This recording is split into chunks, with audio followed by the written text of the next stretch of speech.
Julie? Okay. On Friday, April 5th at 6 p.m., we're having a movie night here. We're co-hosting with Abington Aspire. We're going to do a movie viewing of the 2016 film The Hate You Give.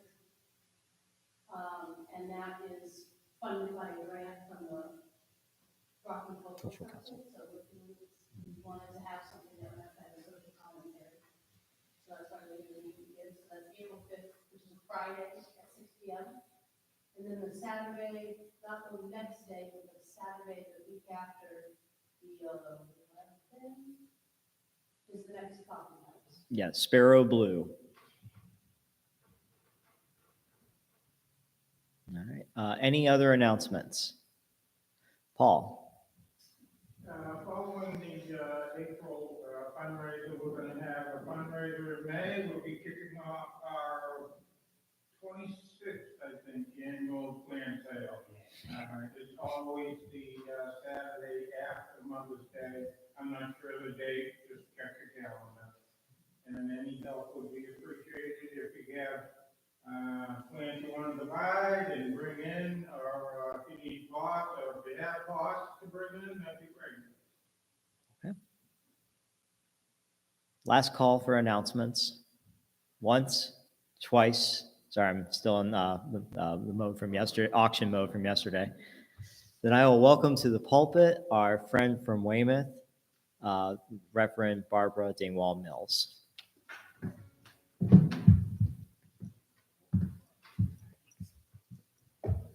Good morning. Nice to see everyone again. Nice to see the sun. I hope no one got any rain in their house last night. Nobody? Good, good. That's good to know.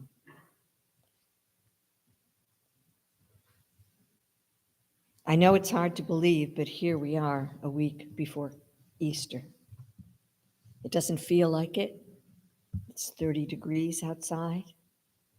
I talked to my daughter who lives in Holliston, and they got some snow last night. It's gone this morning, but she said it was that wet, gooey kind of snow. I think now is a good time to think about the joys that we have in this world. I fully believe that we are here to enjoy ourselves. That doesn't mean to be hedonistic. It doesn't mean to act like a jerk. It doesn't give us license to do any of those things. But it does give us permission, and it also puts the onus on us to take advantage of what we've been given. And I don't mean that as to take advantage in a bad way. I mean to use what we have. We should be grateful. We are grateful for everything that we have that makes our world better every day. We need to also guard against those things that don't help us to thrive. I looked at what happened in Russia the other day. I see what happens in Ukraine. There is evil, there is sadness everywhere.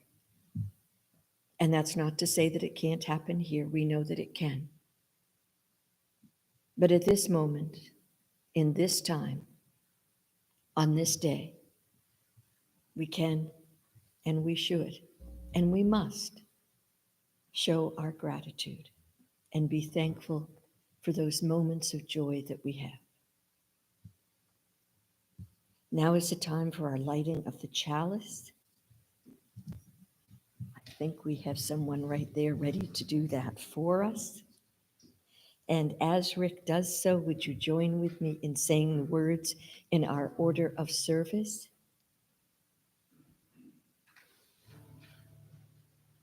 Kindling this flame of our liberal heritage in our chalice of community, let us open to the presence of the sacred.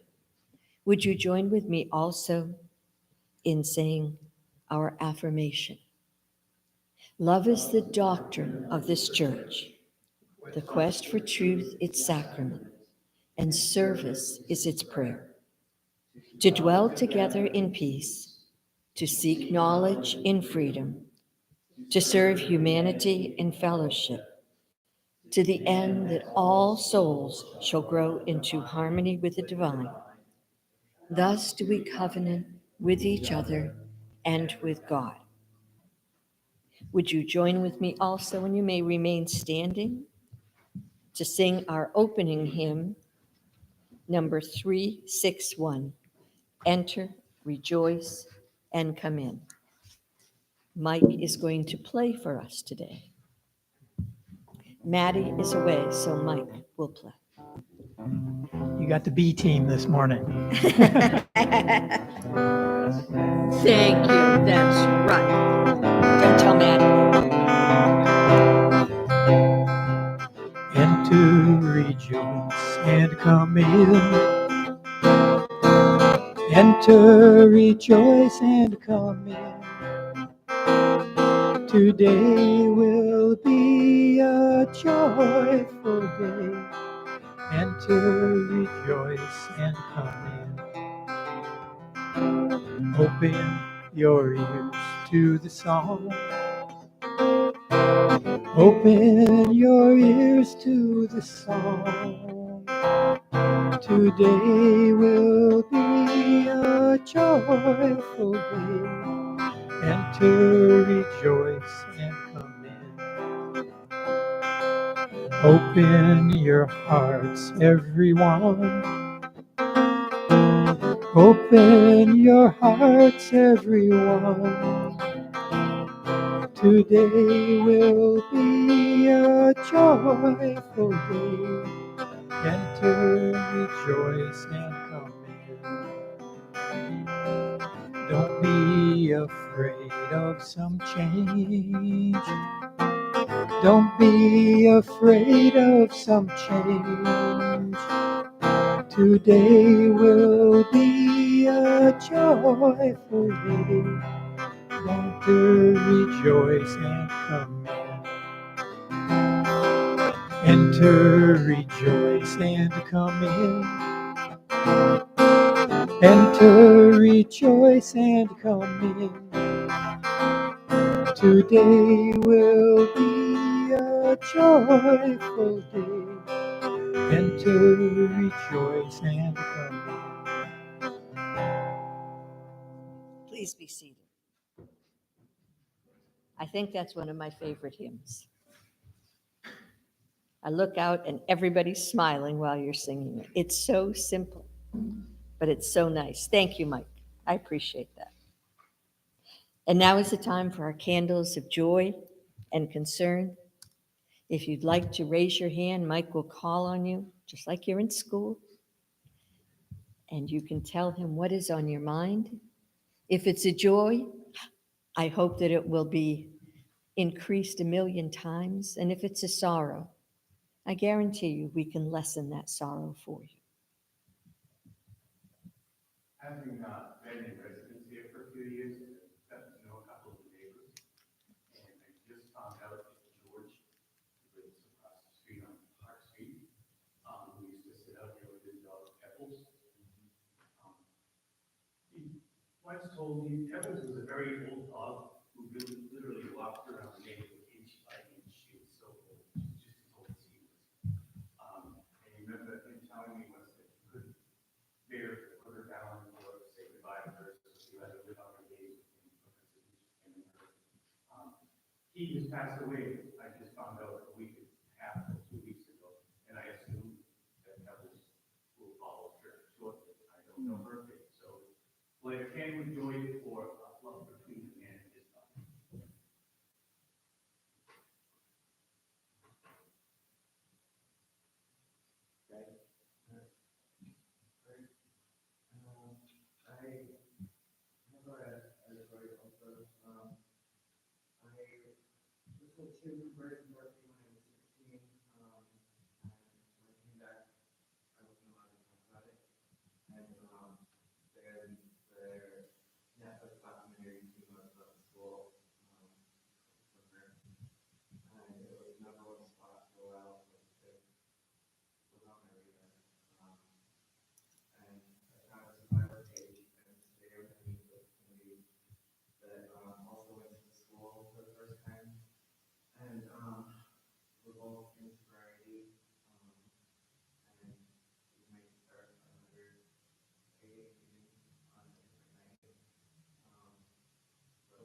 that started. Through the help of place, and people in it. And, I just want to, share a quick word for the people that are, surviving and living their lives with this.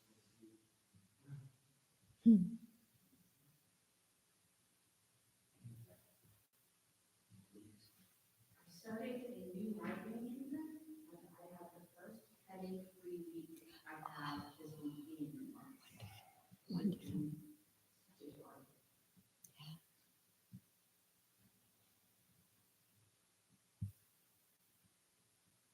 Time to refuel the candles and joys and concerns. Karen? Get it from my account running, and, hopefully we just, went through the last chemo session. As long as Karen stays in it.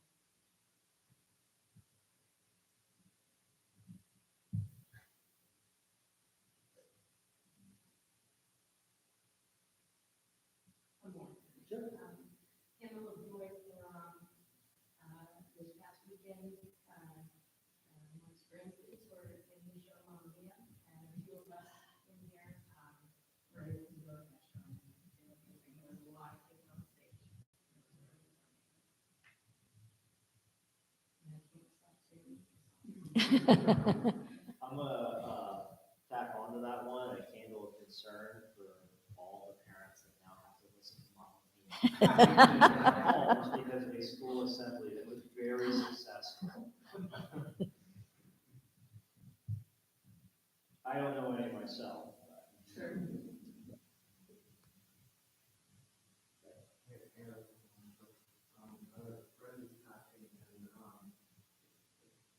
It's, a joy that, she's in a good place and, she's able to live her life and it's, really like celebrating and like, it's not bad.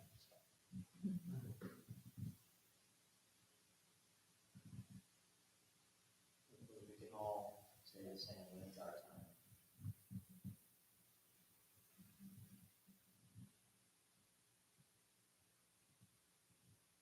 And I will light one more for all those joys and concerns. I'm not ready to share just yet to carry with us.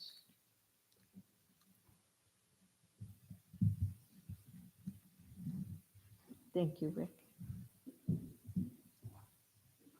Thank you to all of you for sharing. Even in the midst of sharing sorrows, I could see also that there was relief, even some joy, even for the passing of a friend. I will reiterate what you said, Rick. I hope that when all of us go, we get a chance to say our goodbyes and leave this world, hopefully without too much sorrow, and that others will be able to carry on our work. And good for you. Good for you.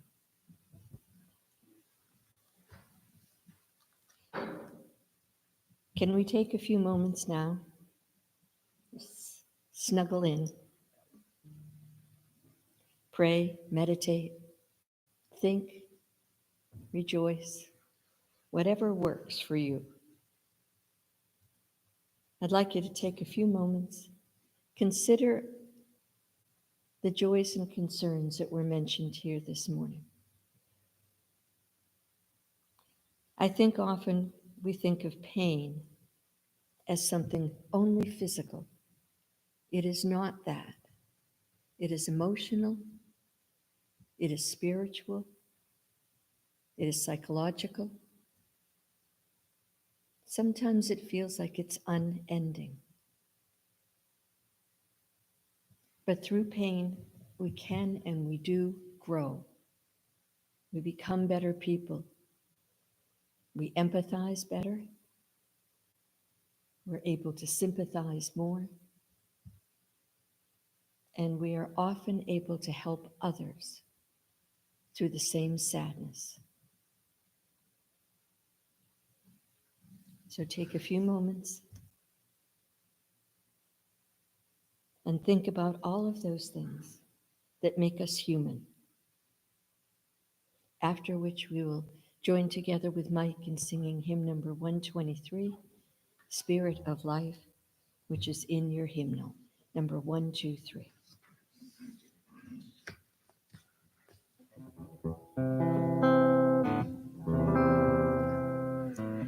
Spirit of life, come unto me. See in my heart all the stirrings of compassion. Blow in the wind, rise in the sea. Move in the hand, giving life the shape of justice. Roots hold me close, wings set me free. Spirit of life, come to me, come to me.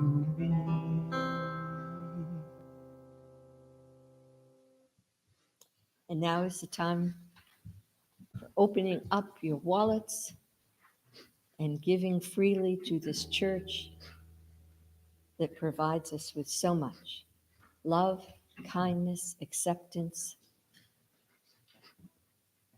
friendship. And the offering song is on page 100. I've got Peace Like a River. We're going to sing the first 3 verses. Number 100.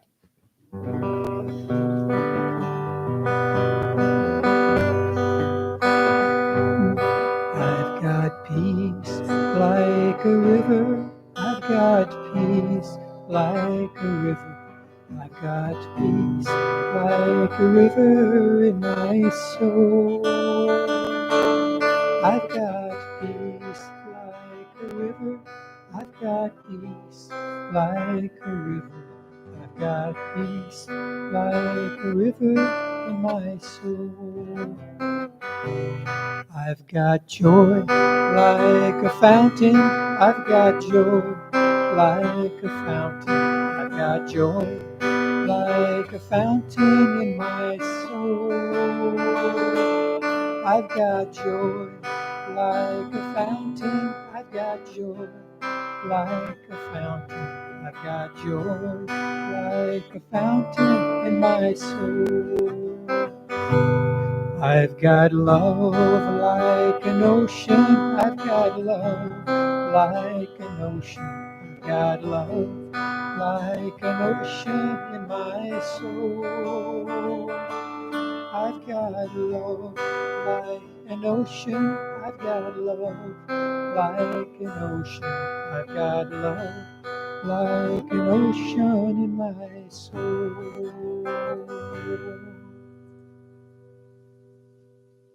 Thank you, Mike. Please stand as you're willing and able with dedication and gifts. Find the word stirring through in your order of service.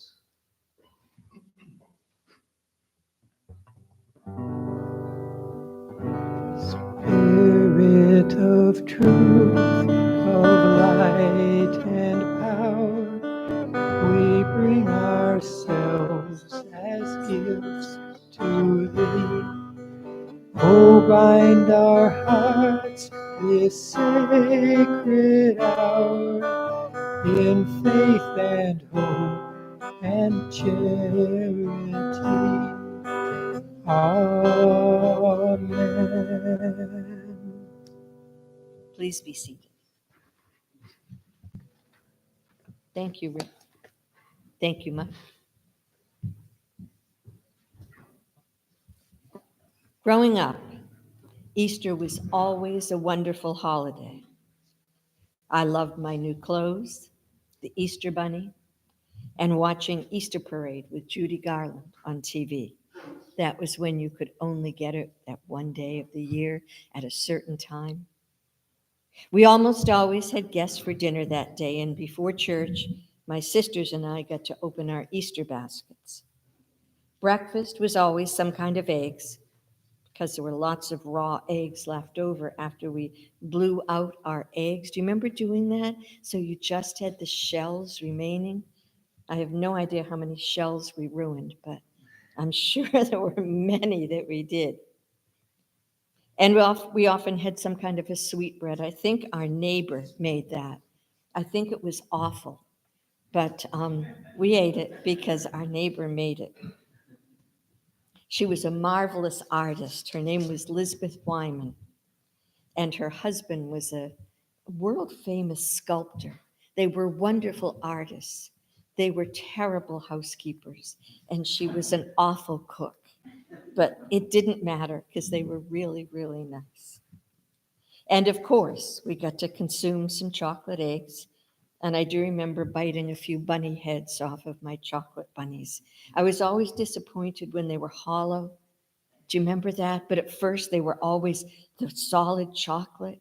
I don't know if, I guess you can get them still, but they often disappoint me. All this was for Easter, though, not Palm Sunday. All I remember about Palm Sunday was that we sometimes received palms in church. I see them back there.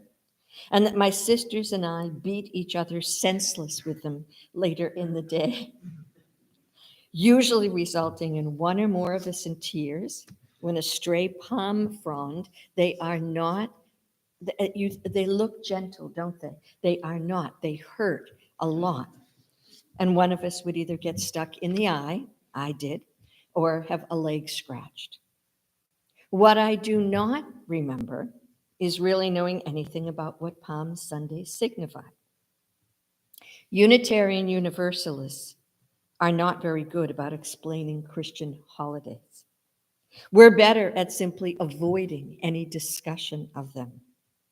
Now that I'm all grown up, I decided that it was time to try to figure out what, if anything, UUs can take from this primarily Christian observance and how we might apply it to our religious philosophy. Palm Sunday is a Christian movable feast that falls on the Sunday before Easter. In short, it is a commemoration of Jesus's triumphal entry into Jerusalem, an event mentioned in each of the four Gospels. Palm Sunday marks the first day of what is called in the Christian calendar Holy Week. According to Christians, Palm Sunday is a celebration for honoring Jesus Christ's victorious entry into Jerusalem. This began as a joyful, special occasion for his followers and presumably for Jesus himself. In Matthew 21, 1-9, it is written that palm branches were placed on the path where Jesus entered the town as a sign of welcome. I can see Jude making palm branches and knitting them together back there. He's trying. What began as a week of celebration and joy culminated just a few days later with Jesus' arrest on Thursday and his subsequent crucifixion on the next day on Good Friday. Today, many Christians mark the beginning of Holy Week with Palm Sunday as it ends Lent. It's viewed as the week in which Christians celebrate the mystery of their salvation through Christ's death and his resurrection on Easter Sunday. It wasn't until the beginning of the 4th century in Jerusalem that Palm Sunday was even marked by a procession of the faithful carrying palm branches, representing the Jews who celebrated Jesus' entrance into Jerusalem. In the early centuries, the procession began on the Mount of the Ascension and proceeded to the Church of the Holy Cross. As the practice spread throughout the Christian world by the 9th century, the procession would begin in each church with the blessing of palms, proceed outside the church, and then return to the church for the reading of the Passion according to the Gospel of Matthew. The faithful would continue to hold the palms during the reading of the Passion. In this way, they would recall that many of the same people who greeted Jesus with shouts of joy on Palm Sunday would call for his death just a few days later. This betrayal would serve as a powerful reminder of the weakness and fickleness that humans often display towards one another.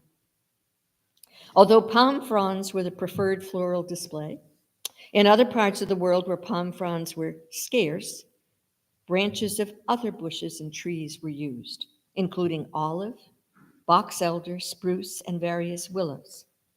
Perhaps best known is the Slavic custom of using pussy willows, which are among the earliest of plants to bud in the spring. The faithful have traditionally decorated their houses with the palms from Palm Sunday, and in many countries, a custom developed of weaving the palms into crosses that were placed on home altars or other places of prayer.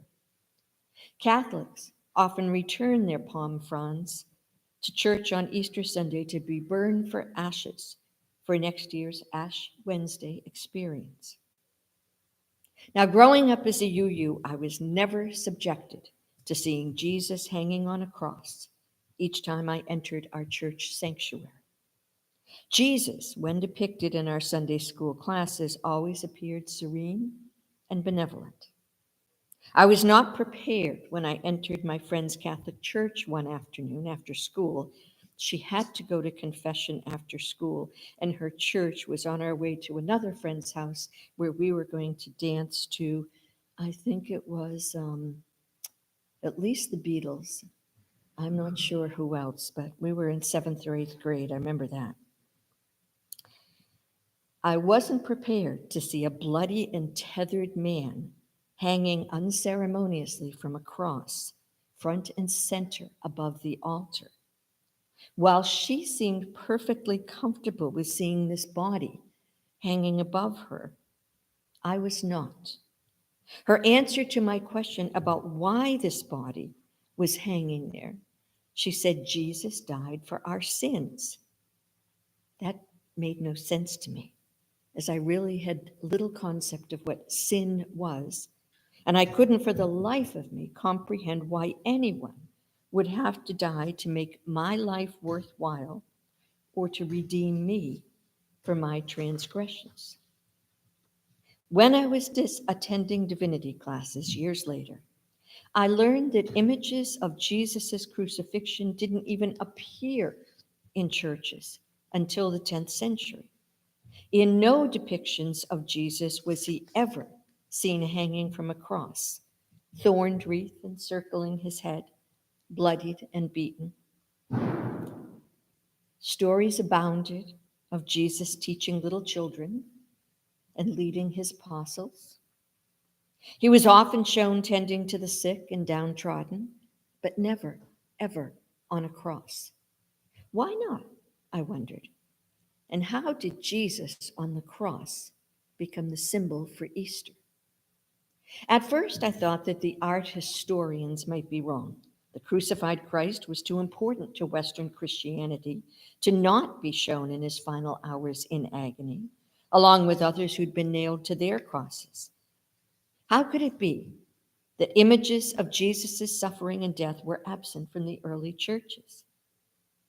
According to most Christians, the crucifixion of Jesus was what saved the world from damnation. This idea was the core of Christian faith, troubling as it may be. This doctrine of substantiary atonement uses Jesus' death as a supreme model of self-sacrificing love, placing victims of violence in harm's way, and absolving perpetrators of their responsibility for unethical behavior. In the early church, paradise, first and foremost, was this world, not a heavenly place, permeated and blessed by the Spirit of God. For the first 10 years of Christianity, no paintings, no mosaics, no artwork at all depicted Jesus' crucifixion. So what was the early Christian art showing about Jesus and his contribution to the world? Paradise was a dominant image of early Christian sanctuaries, and not paradise as in heaven or an afterlife, but paradise as it existed in this world. Images of paradise in Rome and Ravenna captured the craggy, scruffy pastoral landscapes, the orchards, the clear night skies, and teeming waters of the Mediterranean world as if they were lit by a power from within. Sparkling mosaics in vivid colors captured the world's luminosity. The images fill the walls of space in which liturgies fostered aesthetic, emotional, spiritual, and intellectual experiences of life in the present in a world created as good and delightful. Rita Nakashima Brock, a UU theologian and co-writer with Rebecca Ann Parker, writes in the book Saving Paradise, How Christianity Traded Love of This World for Crucifixion and Empire. It was about reaching back nearly 4,000 years to explore how the ancient people of West Asia imagined paradise. It shows how the Bible's Hebrew prophets invoked the Garden of Eden to challenge the exploitation and carnage of empires. It shows how Jesus' teachings and the practices of the early church affirmed life in this world as the place of salvation. Within their church communities, Christians in the first millennium sought to help life flourish in the face of imperial power, violence, and death. As time progressed, the concept of paradise here on earth, accepted by early Christianity, slowly evolved into a crucifixion-centered Christianity, where paradise was seen as a gift offered to only those who sought and found atonement and redemption. What happened to the understanding of this world as paradise? When and why did Christianity shift to an obsession with atoning and redemption through violence? What led Western Christianity to replace resurrection of life with a crucifixion-centered salvation and to relegate paradise to a distant afterlife? As I mentioned, early Christians looked at their newly formed religion as one that was life-giving and life-affirming. Its teachings were not based on guilt and violence and achieved redemption, but rather on enjoying the beauty and wonder of this world in which we actually live, and not waiting for paradise after we're dead. In fact, early Christians believed that paradise existed right here on this very earth, this very soil, and was available to everyone for the taking. Early church artwork depicted Jesus as a shepherd, boyish and approachable, often with his right hand extended to touch the uplifted face of a sheep.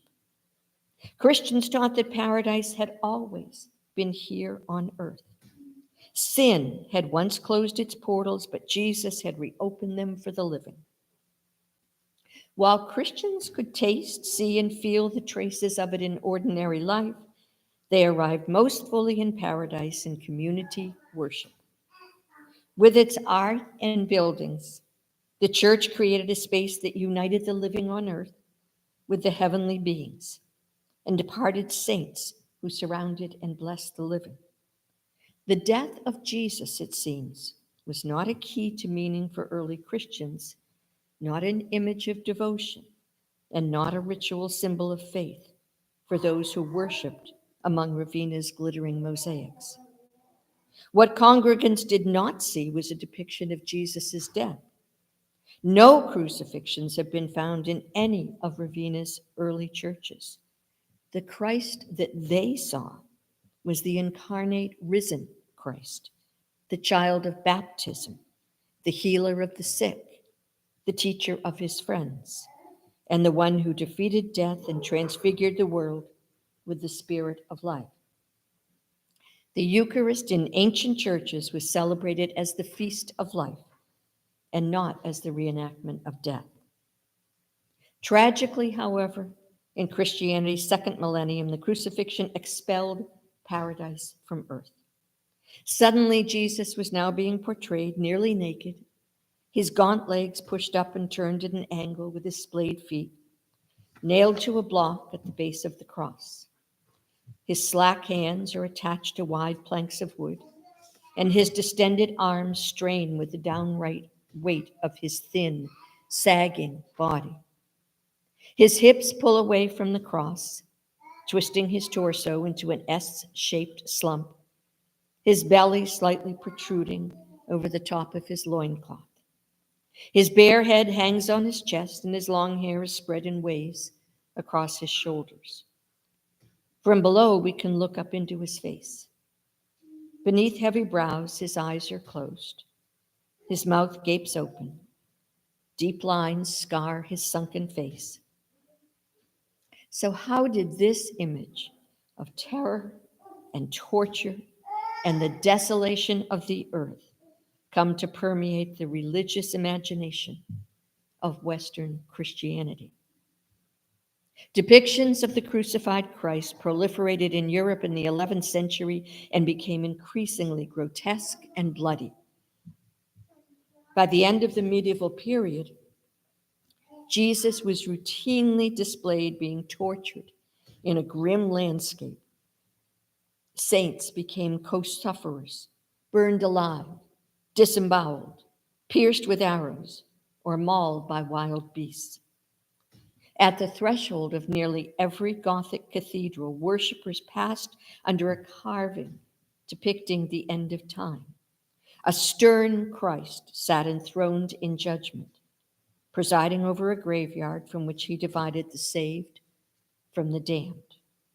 Heaven became a walled city. Hell was a huge serpent swallowing its human prey, a grinding machine, or a raging fire into which demons armed with pitchforks tossed anguished souls. What brought about these changes? Why did Christians turn from a vision of paradise in this life to a focus on the crucifixion and final judgment? How did images of terror, torture, and the desolation of the earth come to permeate the religious imagination of Western Christianity? 1,000 years after Jesus lived, the brutal logic of empire twisted the celebration of his life into a perpetual reenactment of his death. A new age began, one in which the execution of Jesus would become a sacrifice to be repeated, first on the Eucharistic altar and then in the ravages of full-blown holy wars.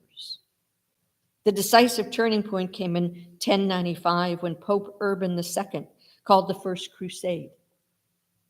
Pope Urban summoned nobles, bishops, monks, and laity from across Europe to Clermont, France, where he urged them to take up arms and journey to Jerusalem to attack the bastard Turks. Pope Urban then pronounced the ultimate incentive: whoever goes on the journey to free the Church of God in Jerusalem can substitute the journey for all penance for sin. With these words, he reversed nearly 1,000 years of Christian teaching about the sin of shedding human blood. War ceased being a sin and became a way to atone for it. Killing became a mode of penance, a pathway to paradise. Sinners now bore both the burden of repayment for their sins and the original sinfulness of human nature. St. Anselm believed God would punish human beings and bar them from heaven unless they had performed sufficient penance to fulfill their debt. But humanity's level of debt for sin was beyond any human capacity to repay it. Nonetheless, unless it was paid, none could enter heaven. All would go to hell. To override this double bind, God paid humanity's debt. He became incarnate in Christ Jesus to die on the cross, offering the gift of his death to pay for humanity's crimes. According to St. Anselm, the gift of death, not the gift of life, was the greatest gift that God could give. God took pleasure in this death, he said. As a recompense for sin, the crucifixion returned humanity's debt beyond any repayment due to God. like money in the bank. Surplus grace went retroactively to pay for Adam and Eve and forward to redeem us, future sinners. What then, Anselm asked, could humanity offer in gratitude that would be of sufficient value to repay such grace? By his gift of death, Christ gave, according to Anselm, an example of dying for the sake of Jesus. He went on, man absolutely cannot give himself more fully to God than when he commits himself to death for God's honor. Such theologies functioned as war propaganda. To kill or be killed for God became the fastest route to paradise. The communion meal became a reenactment of the sacrifice of Jesus on the cross. His death, not his birth, became the passageway into salvation. With the advent of crucifixion-centered theologies, paradise was lost. It was no longer tasted and felt as a spiritual realm to be entered into in this life. It was postponed to the hereafter, or secularized as a land to be conquered. When Christopher Columbus set sail, he was looking for paradise, for its fabled gold and jewels.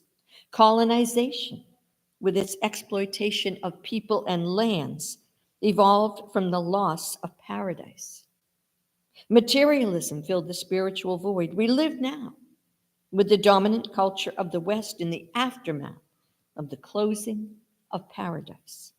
We live with the legacy of militarism, racism, and exploitation of the earth and its peoples that has put paradise at risk. And yet there is some whiff of paradise that still reaches us. Walking through the woods in the early morning, we catch glimpses of it. Singing in church, we hear strains of its harmonies. Cooking supper for friends, garlic and basil simmering in olive oil, the fragrance of paradise touches our senses. We lift our child into our arms and we dance, and in our twirling, we feel paradise in our limbs. Maybe rediscovering paradise and recommitting ourselves to the ethics of paradise is exactly what we need now. Western culture needs to stand again at the open doors of paradise and find its way to re-enter this world as a sacred site, as holy ground. The universalist part of our Unitarian Universalist heritage can help us see the way. Universalism tells us that we can come to know the world as paradise when our hearts and souls are reborn through the arduous and tender task of living rightly with one another and the earth. The world needs this universalist affirmation of pluralism. The Garden of Paradise is not monocultural. The world needs this universalist vision of salvation without violence also. It is time that we take back the world and see it as the joyous place that it was meant to be. The dominant motive should not be to escape from earthly existence, but to make earthly existence as abundant and happy as it can be. This way of living is not utopian. It does not spring simply from the imagination of a better world, but from a profound embrace of this world. It does not begin with knowledge or hope, but rather with love. Paradise in human life restored to its divinely infused dignity and capacity is a place of struggle with evil and injustice, requiring the development of wisdom and love, nonviolence, and responsible uses of power. Power can be experienced as spiritual illumination of the heart, mind, and senses, felt in moments of religious ecstasy, and it can be known in ordinary life, lived with reverence and responsibility. Paradise is not a place free from suffering or conflict, as we all know, but it is a place in which spirit is present and love is possible. Paradise provides deep reservoirs for resistance and joy. It calls us to embrace life's aching tragedies and persistent beauties, to labor for justice and peace, to honor one another's dignity, and to root our lives in the soil of this good and difficult earth. A few days ago, my husband and I went in to see the Auschwitz exhibit that's at the Park Plaza Castle in Boston. I think it was on Friday, it was. And one of the themes that I took from that, as sad and as, I guess, demeaning as it could be, was that the spirit and the hope of people just continues to baffle me. How these people who lived in these, I can't even say lived, existed in these concentration camps for 4 and 5 years, beaten, starved, neglected, robbed of their names. They would be killed if they spoke their name. They were numbers. Yet they did not give up. I ask that we reclaim this holiday season and that we put a UU spin on it. Let us teach of the passion of Jesus, not as a lesson about sin and sorrow and death, but rather one about belonging and acceptance and love. Let us rejoice with the people who greeted Jesus as he entered Jerusalem with cooling palm fronds and smiling faces, as a remembrance of a life well lived, and not his death that has become the focal point of this Easter season. Amen. I ask you now to join with me, standing as you are willing and able, to sing number 108, My Life Flows On in Endless Song. Number 108. Mike?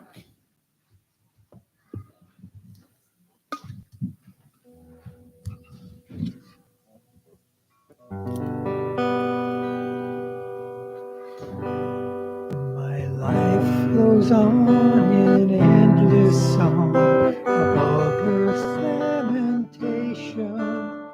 I hear the real though far off hymn that hails a new creation. Though all the tumult and the strife, I hear the music ringing. It sounds an echo in my soul.